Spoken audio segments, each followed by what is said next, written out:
Sedomogbe Maoho Lo Holomilomi Dans Zipotwe Jaife Sedomogbe Maoho Flagbeji Do Fongbeme Donu mi do Sedomogbe si agbasa Egbe o Njurando Maoho Troloa Lo gbeto alopa unyion esi kodogbe wenja Dile mi ko tungbon walo mewe ko denu gbe obi kwibo Eyin aido sonsi azan wa tongo so vida kan le o eneo mebi kwi no jeli sale kodoji Nu eyimbo eyin lande a do wenwe unjuro na be azo elo Mba ndodo lisale jido adokeje nu gbe omoji o Mi do nu supo a Egbedion Ekpe fibibo eyon Lo eyin do nu wa me maka ovo a Gbedo me on enovo a Egbe o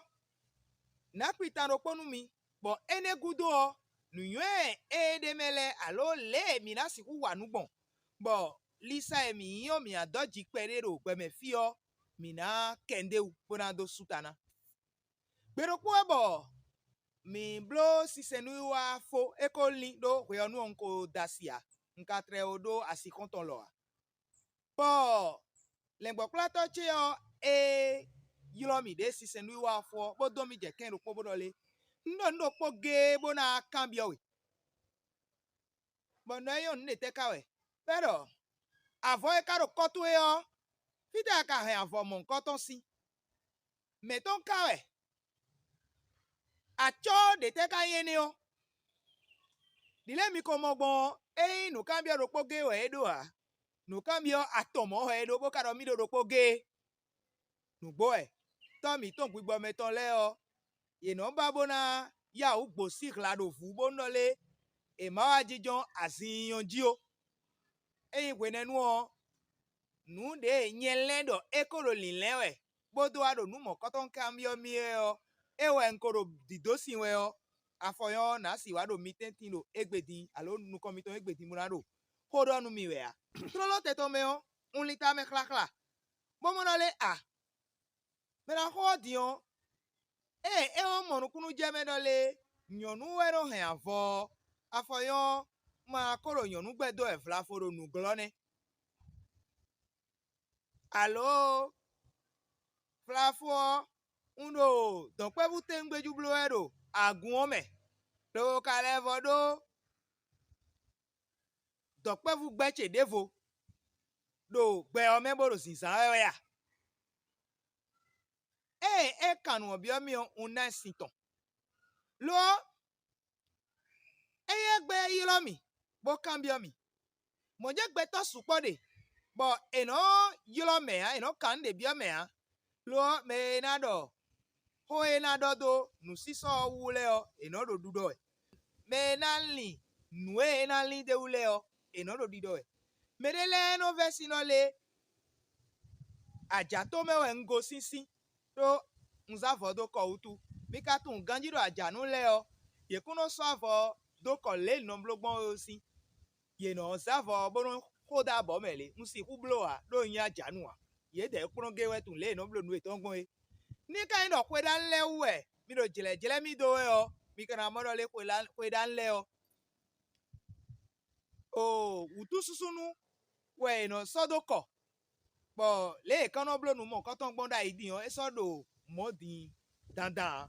No don alo Afoyonu Eije Ye tenti modo e do kweda ho le o E o levo so nu mo koton sodoko ganjibo E no je ye de suta Do gbe nu meche kwedan le Bodole Ma una no mi ji Diyon Fide Mikaba Nusu socha elo si Mimoa Nu zombo Lisa mi yon monomo Sukwa mi tombo mi non ekpoge a o Ewe indole akpazon No ya u bodo nu mi Bono ku mi Gwenu enjen do bajido Lisa leji jenu kon No bioko sabono ya vi sukwo Do chele bi kui kledo le li saleo ye kuno no gbe hu kan kwe kande o egbe dion koro kwe kande bo nukun we mo ko de ji tin wai bo ene o nhe na to kunu ma bo ro e no mo je kono yin we ka gbe na mi pe we de ji vovo ne amo no we so ba yin mo we no le pe ne mi koro fu o mi no pon we vo gbe supo bo e mi na levo mi le subo no le mi ma mo yete nzore bo wiwa we ha o ve no de mi to mo so mi so isanu ku si vo bo agbaza mi ton e no be apa e be apa le o mi ono le azito de we ame mi de suno we do mi we jivie edoro pe gbonu mi na we obodoro pe gbonu mi de suno na we nunu koton e unjuro na do we ndole si ganten me alo ganta ton adare me kaka wa ganton adare me o e mi pe wo mi ni mano ton o e mi do vilisa alo mi do no vilisa mi do ni dole gaenele me o eni ke klenbonu e pe ukun eni no yesa bo ma ton o wenu enporo vuo no igleta gan ize adare me no kwa gbe o de lenu ku adondo nkunu mo ganji amonu ma gaene me a nso si hu kwanu vlo de no vichele no kwa oton nyewe ka ime ko yin na no fine bo ide na no wa bo na no duwe a no fon zambono yi kaka chora ho gante ne yo no ko ya o bono wa je yeten wene nu on si udo nu eton le nya we o si no ganu klo we nu e re na blodo yeten na obublo bo ide re yo e na do nu kwa we do ton wene no ele ko wa esanale ado nu po blo ya bo e no fine ka bo ho ganton adade yo alo gan izen no le mo ro kwikwa ka be ho ganten we adade bo no le sin fluje ti doji yo no wa dede bo no leko mi he o mi na bloko mo de wu mi pe o ene o enana mi nduru bo mi adu lo mi de maka ya hosu bodo gbeto bo edo mi si kwe binu bo mi na do wa iblo le ai dandan me o eno ajebo mi na ton kale ton eno le fi enero fi dion we si vo me mi de nka ton di simbo hodo nu mi we dandan me o ndo na ton bo ena ton we si vo me o nu de leti boy do na blo fie avoho wa de one amona do avoho je nko nunu koton ewe ndo e sunu we anyin chokoto asagaga o adonado bo anado afogodo nu chokoto o e masiku su file binu e a da fogodo lo na do afopa e monomo afopa pa meton ewe ado nye o no ba fopa mo koto e na do azo bo nro kaka yi klo jiba la vo pe o no to jima klo me le ndo e o no wa de yan no a ho afopa edo eno mo afometon le no ko bon do lo be si we de nde jonu ja ton we vo me o no so no do jima klo nhe on yi yaso me o ndo jima klo ofine o he na de afopa fibi no bu na ne o he na de infine na do jima klo jalo na za fo che so yin we ho do yozora fo me re so yin mi ya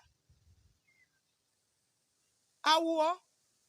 yete wende diwezo wa wendo e ma do awa awe lo di eyan bo ni na gun we si fo gbe na awe ndo na do edona awa ton do na wa kaka file bona kaka file we nenu bonu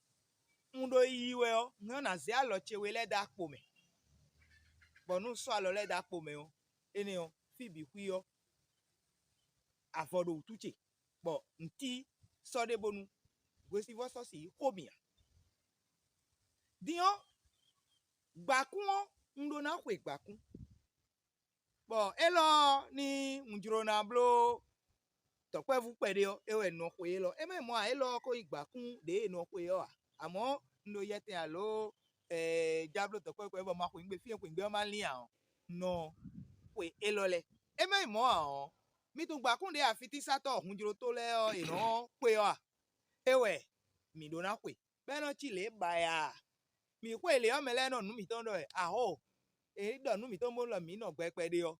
ele apon te u gan mi jo mi le do bo ko si vo ren fi o bo ren wu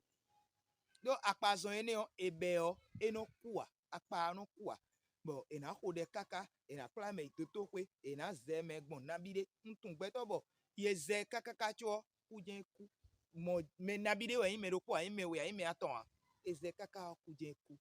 but yon koi mi gbe o vivi nu gbo ya ro gbe o me amo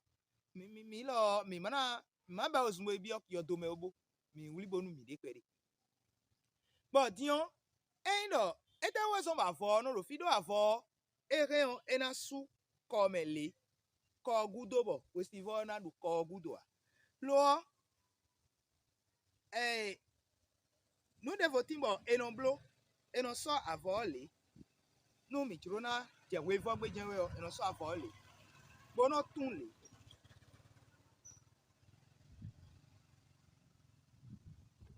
ya tun afo le o aso gba kun to e so dai lo na so afo bo so inchi bo ze bo blo le ablo le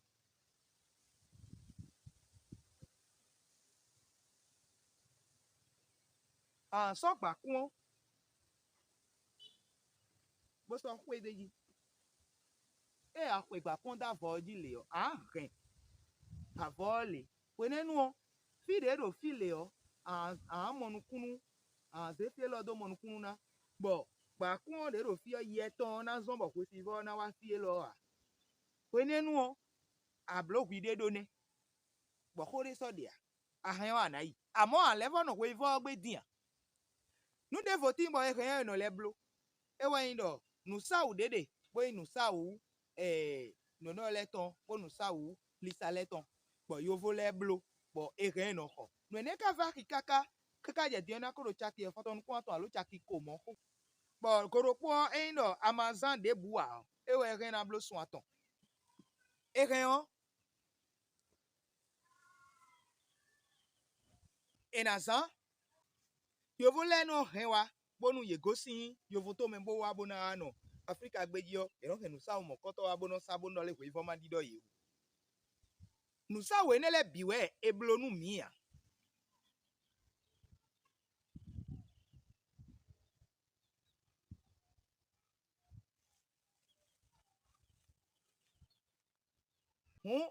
do me de ko se nsa de wa po won mi na so bona sa ya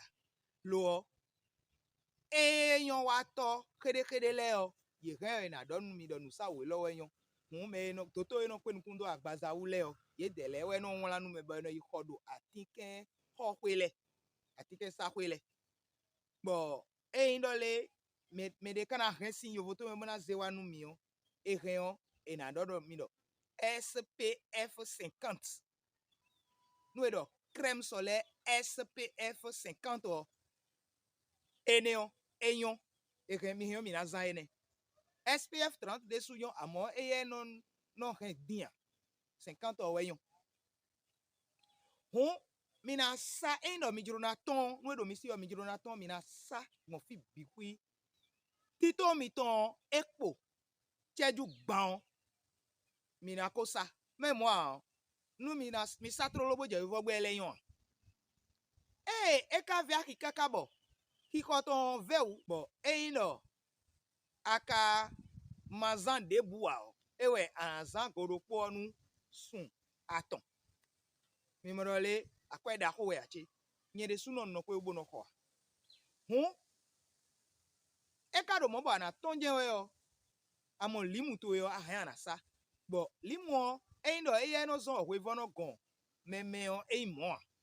amo eno blobo agbaza o eno fa eno blobo agbaza o no bo mi ma o apazon agbaza o eno wolobo no gba we do esa limu sa da agbaza o eno bo esa wolobo na gba do ena o tre sa nde bu bona o tre do nu de bu o do no ma glata do a mi ma igbon we vo gbe do edo bo ena obla lita ovio ena hume a we zombo kana imlo titiji do moto da honu kon ame me chele mi gbobonu mi ni no gbe bo wa gbenu gbe lo vivi nko du wo po nsumu won po pe a nka ido gbe suno wo po fe vi po eno yan du nu Ein mohun lisa wuli bonu kwide ein do ado vi be ein lisa hun wuli boni do mo ein do ado mede bo me lisa hun do ni wuli bonu ede ein do mi babo na levo do mo jeme de ji u gan mo do lisa e mi yon si alinu hun mi yolo alokan plus 229 97 89 55 28 allo plus 229 69 50 10 10 ene o mina je agba DCW ton sa bo mina kisi alodo bona ren khami mina do le mina si rublogbon bo fi mi ton ena no pe bo aren mi so khami bonu mi dro mi momi e bodo gbeche se we po ye ipo mera ko ma ole ajavun ewe do mon didon bo ko ifendo le me kaka ton jeti bo no e Estelle Tivozo hunsa na we gaga wiwi no da o bo no duwe o no level sen le kwere lo no blodo bo no le yon ponu mi ene megli platu toilette abonu afinta inu